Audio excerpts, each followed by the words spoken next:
Hello, this is Kale. Welcome to the Kale Scale. This episode, The Nun.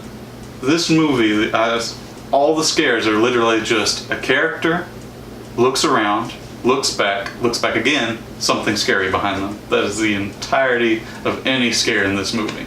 So anyway, the basic plot of this movie is that a priest and a nun are sent out to investigate a nun's death at a church in Romania. Sounds like the beginning of a joke. It does. They meet, I believe they call him Frenchie. He's a French guy living in Romania. The best I can say about this movie is that I like the characters. Like, they're interesting. You have a nun a yet-to-be nun, she hasn't taken her vows, who has visions. A priest with, like, a special investigator priest. Like, the church sends him out to do what they call miracle hunting, but it's really just, hey, that thing will probably look bad if that gets out. That we can't let people knowing our church has demons in it. Go take care of that. Miracle hunting. Yeah. That's the better way. And then the French guy, Frenchie. The characters are just really nice. The priest and the nun have a thing together because one of his earlier cases was also a boy who had visions. And he tried to exorcise him because he thought he had a demon in. But the kid just died. Okay. Like, something went wrong and he just died. And all the nuns really don't like the pre-nun because she hasn't taken her vows. They're like, you haven't taken your vows yet. Why hasn't she? Because she doesn't want to commit.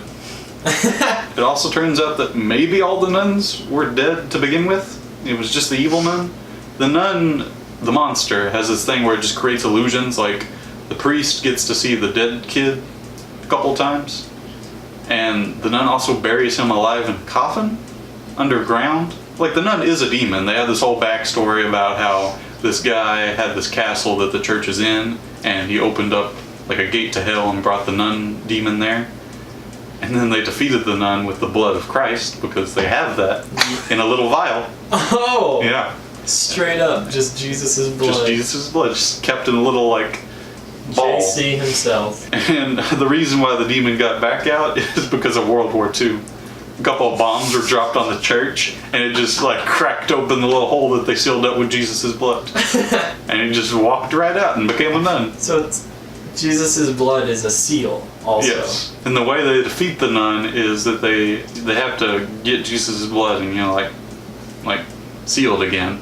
But instead of that, since they're running out of time and they're fighting in, like, this water pit, the pre-nun, like, makes the nun think that she dropped it, but she just spits it at her. She literally got the vial and put it in her mouth and just onto the nun. She literally drank Jesus' blood. Yeah, which I don't know if they were going for that, because, Catholics or not. I mean, the scares are really non-existent. And as a Conjuring movie, it's okay, because it does lead directly into it. The Frenchman with them, he was the one who brought the nun to the Conjuring 2, basically. The nun is not scary at all. Like, they don't do anything with it. There's some cool imagery. Like, there's just tons and tons of crosses, because they have lots of dead people. And then the French guy has a line like, I know these are supposed to ward off evil, but I'm pretty sure they collect it. I'd rate it, I'd say a 3 out of 10.